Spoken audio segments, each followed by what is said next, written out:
ராமனையும் வாழ்த்தி விட்டு புறப்பட்டான். வந்த சோதனை விலகி போயிற்று என்கிற ஆனந்தத்தோடு தசரதன் குழந்தைகளை அழைத்துக் கொண்டு அயோத்திக்கு வந்து சேர்த்தார். இங்கு வந்த பிறகும் 4 குழந்தைகளையும் திருமணம் நிகழ்ந்த பிறகு அவர்களை மனைவிமாரோடு பார்த்து பார்த்து தசரதன் மகிழ்ச்சி கடலில் ஆழ்ந்து கொண்டிருந்தான். கற்க வேண்டியவைகளையெல்லாம் ராமன் கற்று முடித்து விட்டான். திருமணம் செய்து கொண்டான். இனிமேல் ராஜபாரம்பரியத்தை ராமனிடத்தில் ஒப்படைத்து விட வேண்டும் என்கிற ஒரு உணர்வு தசரதனுடைய மனதிற்குள் இருந்தது.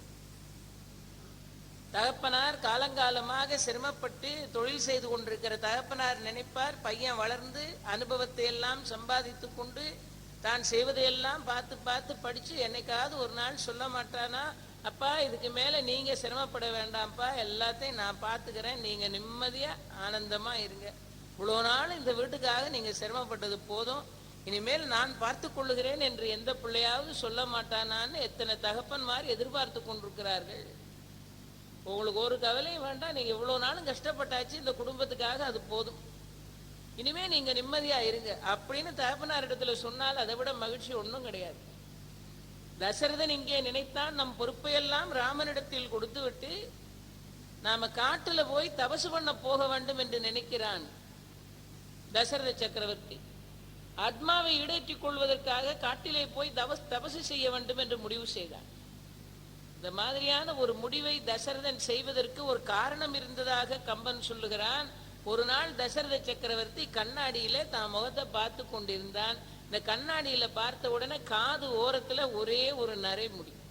இப்ப பாருங்கள், 60,000 ஆண்டு காலம் உலகத்தை அரசாட்சி பண்ணவனுக்கு ஒரே ஒரு நரை தான் இருந்திருக்கு. காது ஓரத்துல ஒரே ஒரு நரை.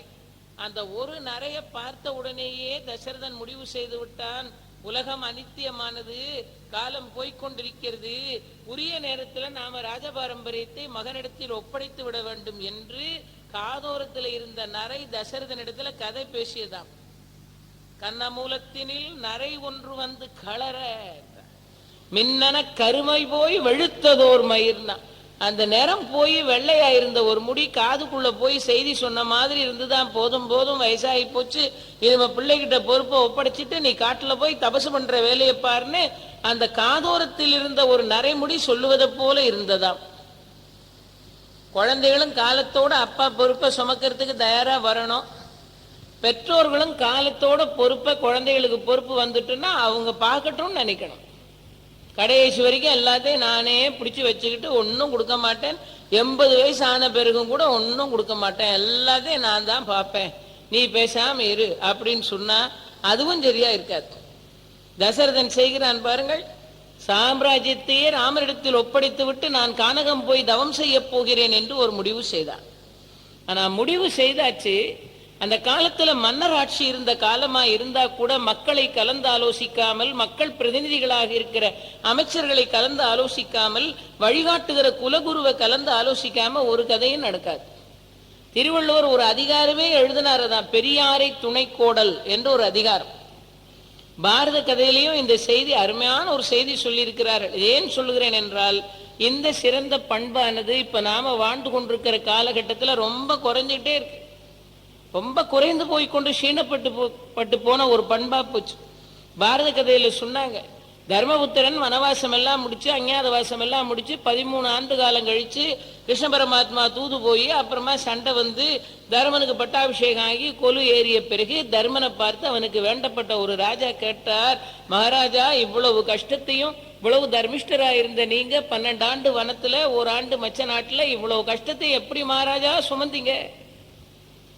13 வருஷமா கஷ்டப்பட்டிருக்கீங்களே, இவ்வளவு கஷ்டத்தை எப்படி தாங்க நீங்க? அதுக்கு தர்மபுத்திரர் பதில் சொல்லுகிறார், எவ்வளவு கஷ்டம் வந்தா என்ன, எனக்கு வழிகாட்டுறதுக்கு தௌமியர் மாதிரி ஒரு மகரிஷி இருந்தார், ஒரு குருநாதர் இருந்தார், எவ்வளவு கஷ்டம் வந்தா என்ன, எவ்வளவு அழகா சொல்லுகிறார்கள் பாருங்க. தௌமியர் மாதிரி ஒரு ரிஷி இருந்தார். மனிதர்களுக்கு சிரமம் வருவது என்பது இயற்கை. ஆனால் வாழ்க்கையில துன்பம் வருகிற போது அந்த துன்பத்தில் அவர்கள் சரியாக வழி நடப்பதற்கு, அவர்களுக்கு வழிகாட்டுறதுக்கு ஒரு நல்ல துணை இருக்கணும். தர்மன் சொன்னான், தௌமியர் என்று ஒரு மகரிஷி இருக்கிறார், வழிகாட்டுறதுக்கு எனக்கு என்ன கவலை, என்ன துன்பம் வந்தாலும் சூரியனை கண்ட பனி போல விலகும் என்று. தசரதன் அதைத்தான் செய்தான். அமைச்சர்களை எல்லாம் அழைத்து கேட்கிறான், ராமனுக்கு பட்டாபிஷேகம் பண்ணலாம்னு நினைக்கிறேன், அமைச்சர்களை எல்லாம் கேட்டான், ராமனுக்கு பட்டாபிஷேகம் பண்ணலான்னு நினைக்கிறேன். அந்த அமைச்சர்கள் எல்லாம் சொன்னார்கள். அந்த அமைச்சர்களை பத்தி அவங்களுக்கு உண்டான இலக்கணத்தை பத்தியே அயோத்தியா காண்டத்துல எத்தனை பாட்டுல கம்பன் சொல்றான். அவ்வளோ பாட்டை இப்ப நான் சொல்ல போல ஒரு வரி சொல்றேன். நல முதல் நலியினும் நடுவு நீங்கலர் என்றான் கம்பன். தங்களுக்கு சொந்த நஷ்டம் வந்தா கூட நடுநிலைமையை விட்டு தவற மாட்டார்கள். இதனால சொந்தத்துல ஒரு 10 லட்சம் ரூபாய் நஷ்டம் வரப்போகுதுன்னு தெரிஞ்சா கூட அதற்காக நான் நடுநிலைமையை விட்டு கொடுக்க மாட்டேன், நியாயத்தோடும் நீதியோடும் தான் இருப்பேன். செல்வம் பெரிதல்ல, நீதிதான் பெரிது, நீதியை காப்பதுதான் பதவி என்று இருந்தவர்களான அமைச்சர்கள்.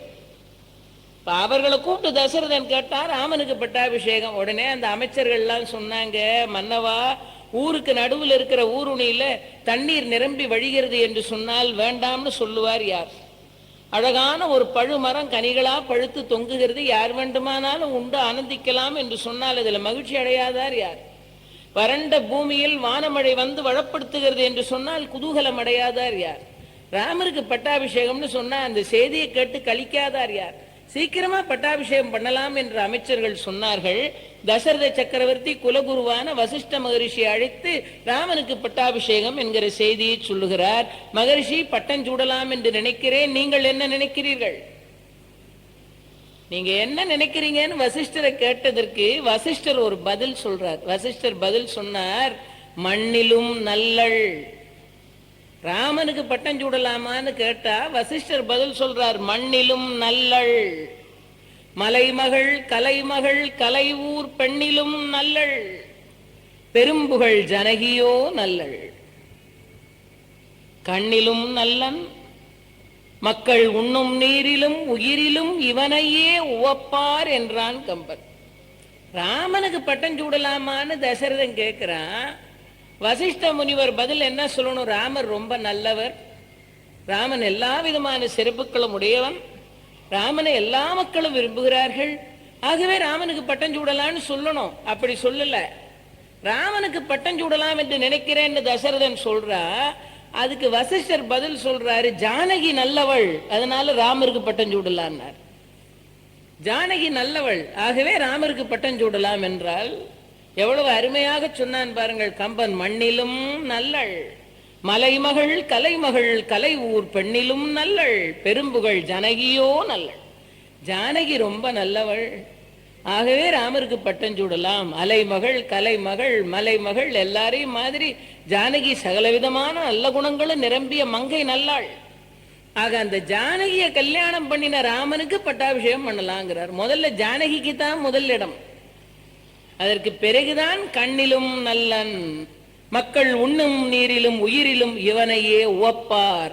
அப்ப கம்மன் என்ன சொல்லிட்டான் பாருங்கள், ஒரு மன்னன் அரசாட்சி பண்ணுகிறான் என்றால் நல்ல அரசாட்சி பண்றதுக்கு அவனுக்கு உறுதுணை புரிவதற்கு நல்ல குணபாவமுடைய பெண்மணி உறுதுணையா இருக்கணும். நாட்டுக்கும் அதுதான், வீட்டுக்கும் அதுதான். வீட்டில் அறம் வளர்க்க வேண்டும் என்றால் வீட்டிலையும் தர்ம சம்பர்தினியாக பெண்மணி இருக்கணும். கணவன் நல்லறம் வளர்த்தால் உறுதுணை புரியக்கூடியவளாக பெண் இருக்கணும். அதனால்தான் அம்பாளை காட்டும் போது நம்ம எப்படி காட்டினார்கள்? அறம் வளர்த்த நாயகியாக காட்டினார்கள். ஈசனுக்கு 1000 திருநாமங்கள். அவனுடைய வாமபாகத்திலிருந்து அருளாட்சி பண்ணுகிற அம்பிகை அறம் வளர்த்த நாயகியாக இருக்கிறாள். இறைவன் கொடுக்கலாம் என்று நினைக்கும் போது அம்பாள் பக்கத்திலிருந்து சொல்றா, பாவம் 10 வருஷம் கஷ்டப்படுறான், நிறைய கொடுங்க, பத்தாது அவனுக்கு. ஒரு 7-8 குழந்தைகள் வச்சிருக்கான், நீங்க கொடுக்கறது போதுமா, நிறைய கொடுங்க, அள்ளி கொடுங்கன்னு சொல்றவ அம்பாள். அப்ப அருகில இருந்து அறம் வளர்க்கிற போது அவள் ஊக்கப்படுத்த வேண்டும் அல்லவா? அதனால்தான் அருள் பாலிப்பதில் முன்னிற்பவள் என்று வைத்தார்கள் அம்பிகைக்கு. வைணவ சம்பிரதாயம் சொல்லுகிறது, பிராட்டி இல்லாமல் புருஷாகாரம் இல்லை, பிராட்டி மூலமாகத்தான் அருளை பெற வேண்டும் என்றார்கள். வசிஷ்டர் சொல்லுகிறார், ராமனுக்கு பட்டம் சூடலாமா என்றால் சீதை நல்லவள், ஜானகி நல்லவள், ராமனை உலகமே விரும்புகிறது, பட்டம் சூடலாம். மகரிஷி, அப்படியானால் ஒரு நல்ல நாள் பாருங்கள், ராமனுக்கு பட்டாபிஷேகம் செய்து விடலாம். வசிஷ்டர் சொன்னார், காலத்தை கணித்து சொல்லுகிற ஜோதிட வல்லுநர்களை எல்லாம் வரவழையுங்கள், ராமனுக்கு பட்டாபிஷேகம் பண்ணலாம் என்று நினைக்கிறோம், ஒரு நல்ல நாளை பாருங்கள். இந்த நல்ல நாள் எப்படி பார்த்தாங்கன்னு எழுதினாங்க. நாமே ஒரு ஜோதிடர்கிட்ட பார்த்து ஒரு முடிவு பண்ண மாட்டோம். ஒருத்தட்ட பார்த்து அதை விட எக்ஸ்பர்ட்டா இருக்கிற இன்னொருத்தர்கிட்ட போய் கன்சல்ட் பண்ணி அதை ஒரு 3வது ஆள்கிட்ட கன்சல்ட் பண்ணி ஒரு 90% இந்த 3 ஒத்து வந்தா தான் சரின்னு நாம ஒத்துக்குவோம். இந்த விஷயத்தை எப்படி முடிவு செய்தார்கள் பாருங்கள். வசிஷ்ட மகரிஷி காலத்தை கணிக்கிற ஜோதிடர்களை வரவழைத்து ஸ்ரீராம பட்டாபிஷேகத்திற்கு நேரம் வைத்து கொடுங்கள் என்று கேட்டார். எல்லாரும் தனித்தனியா நேரம் வச்சு, இந்த டெண்டர் மாதிரி தனித்தனியா நேரம் வச்சு கவர்ல ஒட்டி கொடுக்கறாங்கல்ல, அத மாதிரி தனித்தனியா நேரம் வச்சு கொடுத்துட்டாங்க. இத வாங்கி வசிஷ்டர் ஒரு நேரம் வச்சிருக்கார், அதோட ஒத்து வருதான்னு பார்த்தார். எல்லா நேரமும் பொருத்தமாயிருக்கு. இதற்கு மேல ஜோதிட சாஸ்திரத்தை பற்றி நன்கு அறிந்தவன் தசரத சக்கரவர்த்தி.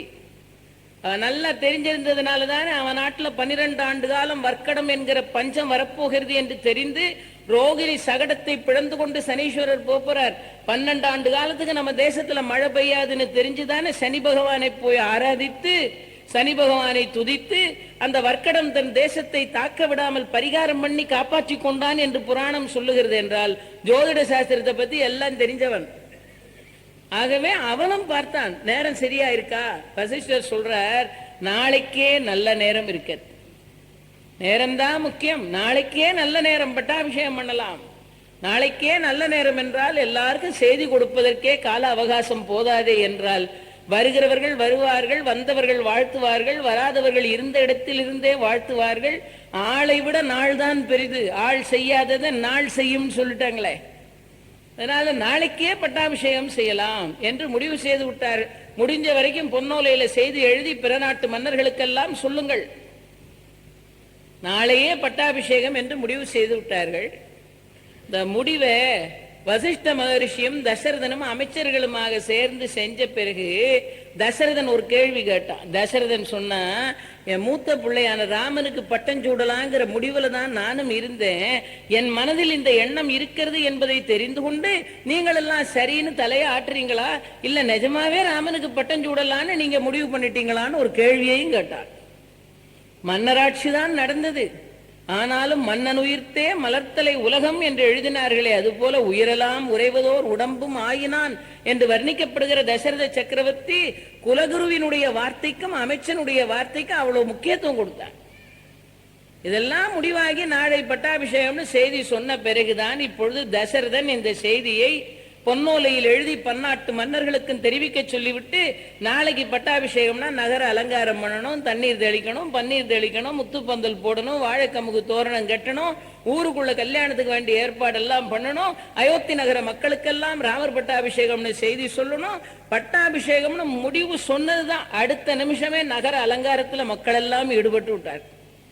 நகரத்தை அலங்காரம் பண்ணி ஏற்பாடுகளை எல்லாம் தீவிரமா செய்கிறார்கள்.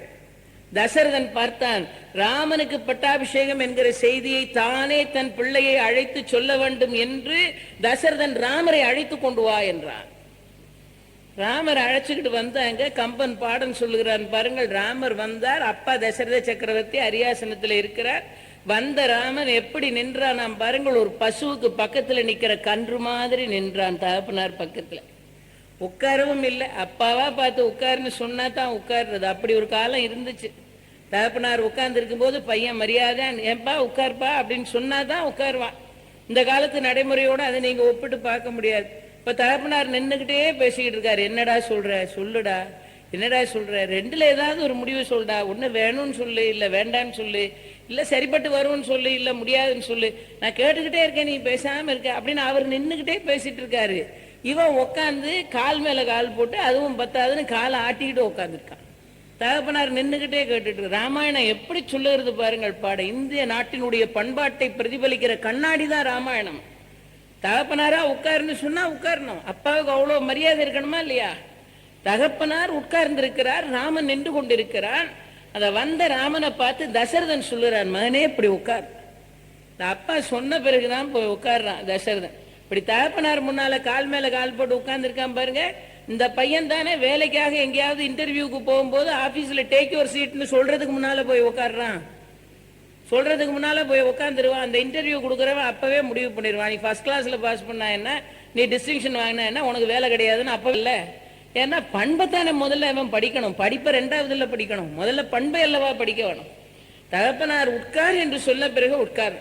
இன்னைக்கும் நிறைய குடும்பங்கள்ல அந்த நடைமுறை இன்னும் இருக்கிறது. பாராட்டப்பட வேண்டிய பண்பு, பேணப்பட வேண்டிய பண்பு அது. உட்கார்னு சொன்ன உடனே ராமர் உட்கார்றார். அப்பவும் கேட்கலப்பா, என்ன கூட்டிட்டு வர சொன்னீங்களே, என்னப்பா ஏய் குமார் அப்படின்னு தகப்பனார் கூப்பிடுறாரு. பையன் பதில் என்ன என்ன எப்படி பாருங்க, இந்த என்னங்கிற அந்த டோன்ல எவ்வளவு வெறுப்பும் எவ்வளவு எரிச்சலும் இருக்கு பாருங்க. அவர் பையன் பேரை சொல்லி கூப்பிடுறாரு, குமார் அப்படிங்கிறார், சுப்பிரமணியம் அப்படிங்கிறார்.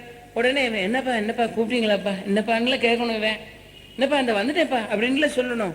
அவர் பாஸ்கர் அப்படிங்கிறார், இவன் என்ன என்ன இப்ப என்ன அப்படிங்கிறான். உடனே அவர் சொல்ற, என்னடா அடிக்க வர மாதிரி சொல்ற, என்ன உனக்கு கூப்பிட்டேன் என்ன அடிக்க வர மாதிரி. எப்படி பாருங்க, இந்த பேச்சு வழக்கே மாறி போச்சு. என்ன கூப்பிட்டீங்களா என்ன என்ன அப்படின்பா. இப்ப பையன் ராமர் ஒன்னும் கேட்கல, அப்பா கூப்பிட்டாரு உட்கார சொன்னாரு உட்கார் பேசாம உட்கார்ந்துருக்கா. தசரதன் கேட்கிறான், மகனே இந்த உலகத்திலேயே ரொம்ப உயர்ந்தவர்கள் யார் சொல் அப்படின்ட்டான். பிள்ளைய உட்கார வச்சுக்கிட்டு எதுக்கு கூப்பிட்டேன்னு சொல்ல, இந்த உலகத்திலேயே உயர்ந்தவர்கள் யார் சொல். நீங்களும் நானாவா இருந்தா நினைச்சிருப்போம், கூடவே ஒரு வசிஷ்ட மகரிஷி இருக்காரு, இவருக்கு அவர்கிட்ட இந்த சந்தேகத்தை எல்லாம் கேட்டு தீர்த்துக்க வேண்டியதானே. நம்ம அரண்மனையில இருந்து கூட்டிட்டு வர சொல்லி உட்கார சொல்லிட்டு உலகத்திலே உயர்ந்தவர் யாருன்னு கேட்டுட்டு இருக்காரு மனசுக்குள்ளேயாவது நினைச்சிருப்போம். இல்ல என்னாச்சு நம்ம அப்பாவுக்கு திடீர்னு இப்படி சம்பந்தம் இல்லாத ஒரு கேள்வியை கேட்காருன்னு நினைச்சிருப்போம். உலகத்திலே உயர்ந்தவர்கள் யார் சொல் என்று தசரதன் கேட்கிறான். அதற்கு ராமன் சொல்றான், அப்பா நீங்க சொன்னா நான் தெரிஞ்சுக்கிறேன்ப்பா. எப்படி புள்ள பாருங்க, நீங்க சொன்னா நான் தெரிஞ்சுக்கிறேன்ப்பா. உடனே தசரதன் சொன்னான், மகனே ஐம்புலனை அடக்கி உலகை துறந்து ஆசாபாசங்களை வென்ற ஞானிகள் தான் உலகத்தில் உயர்ந்தவர்கள் என்று பல பேர் நினைத்துக் கொண்டிருக்கிறார்கள். இன்னும் சில பேர் உலகாளுகிற சக்கரவர்த்திகள் மண்ணாளுகிற மன்னர்கள் உயர்ந்தவர்கள் என்கிறார்கள். இன்னும் சில பேர் 33 கோடி தேவர்களின் தலைவனாயிருக்கிற தேவேந்திரன் தான் உயர்ந்தவன் என்கிறார்கள். ஆனால் யார் உயர்ந்தவன் என்று நான் சொல்வேன் தெரியுமா என்றான் தசரதன். ராமன் அமைதியா இருந்தான். தசரதன் சொன்னான், மகனே ஐம்புலன்களை வென்ற ஞானியை விட மண்ணாளுகிற மன்னர்களை விட 33 கோடி தேவாதி தேவர்களின் தலைவனை விட உயர்ந்தவன் ஒருவன் இருக்கிறான். அவன் யார் என்றால் தான் சொன்ன சொல்லை கேட்டு நடக்கிற பிள்ளையை பெற்றுக்கொண்ட தகப்பன். அவன் தான் இந்த பூமியில எல்லாரையும் விட உயர்ந்தவன். கம்பன் அழகான பாட்டு, மன்னரானவர் அல்லர் மேல்வானவர்க்கு அரசாம் பொன்னின் வார்களல் புரந்தரன் போலியர் அல்லர் பின்னும் மாதவம் தொடங்கி நோன்பு இழைத்தவர் அல்லர் சொல்மரா மகப்பெற்றவர் அருந்துயர் துறந்தார் என்றார். என் புள்ள நான் சொன்னா அப்படியே நடப்பான் அப்படின்னு ஒரு தகப்பனார் சொன்னா அதை விட சிறப்பு என்ன இருக்கு பூமியில? வேற ஒண்ணும் கிடையாது. சொன்ன சொல்லை கேட்டு நடக்கிற புத்திரனை பெற்றுக்கொண்ட குழந்தை தகப்பன், அவன் தான் இந்த பூமியில் உயர்ந்தவன். அத மாதிரி அப்பா சொல்ல கேடு நடக்கிற புள்ள, அவன் தான் புத்திரர்கள்ல சிறந்தவன். தசரதன் சொல்றான். இதை கேட்ட பிறகு ராமர் சொன்னாரப்பா, நீங்க சொல்லி நான் எதையாவது கேட்காம விட்டுட்டேனாப்பா. எப்படி கேட்கிறாரு பாருங்க, நீங்க ஏதாவது சொல்லி நான் கேட்காம விட்டுட்டேனாப்பா அப்படின்னார். உடனே தசரதன் சொன்னா, மகனே இவ்வளவு நாளும் நான் சொன்னதையெல்லாம் நீ கேட்டு நடந்தாய், இனிமேலும் நீ கேட்டு நடப்பாய் என்கிற நம்பிக்கை எனக்கு இருக்கிறது. இப்பொழுது உன்னை ஏன் அழைத்தேன் தெரியுமா? நாளை உனக்கு பட்டாபிஷேகம். இவ்வளவு சொன்ன பிறகு தசரதன் சொல்றான், நாளை உனக்கு பட்டாபிஷேகம். அடுத்த வரியில கம்பன் எழுதிட்டான். என்னன்னா, இவ்வளவு பெரிய பாரத்தை தூக்கி தோள் மேல வைக்க போறாரே தகப்பனார், இன்னும் கொஞ்ச நாள் நம்ம சுதந்திரமா இருந்திருக்கலாமேங்கிற கவலையும் இல்லை. இல்ல இவ்வளவு பெரிய அரசாட்சி நமக்கு வரப்போது, நாம தான் ராஜாவாக போறோங்கிற சந்தோஷமும் இல்லை. அதைத்தான் ஸ்தித பிரஜ்ஞ நிலை என்றார்கள். இன்பம் வரதுனாலேயும் சந்தோஷம் இல்லை, இது ஒரு பாரமாவும் கருதல.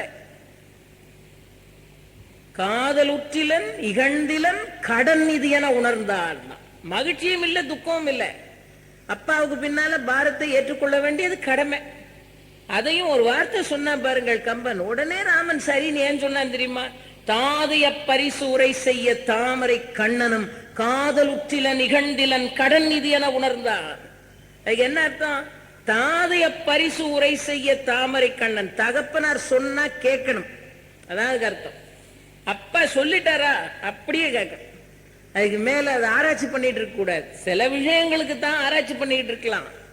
அப்பா சொல்லிட்டாருன்னா அப்படியே கேட்டுற வேண்டியதுதான். தாதைய பரிசூரை செய்ய தாமரை கண்ணனும் காதலுற்றில நிகழ்ந்திலன் கடன் நிதி என உணர்ந்தான். அப்பா நல்லதுக்கு தான் சொல்லுவார், அதை ஆராய்ச்சி பண்ண வேண்டிய அவசியம் இல்லை.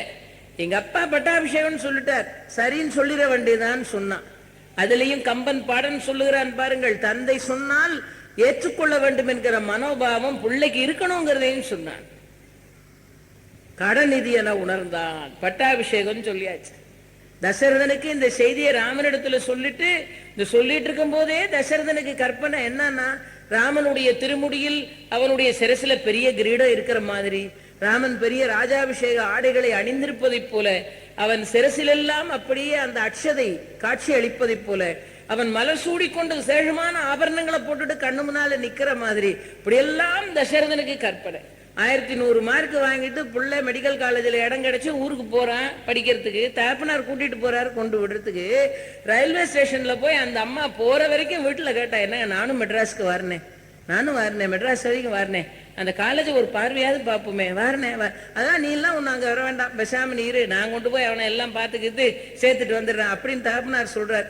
அந்த ரயில்வே ஸ்டேஷனுக்கு பிள்ளைய வழி அனுப்ப போவா. அவன் ஒரு சூட்கேஸை வச்சிருக்கான், அப்பா 2 சூட்கேஸை வச்சிருப்பாரு.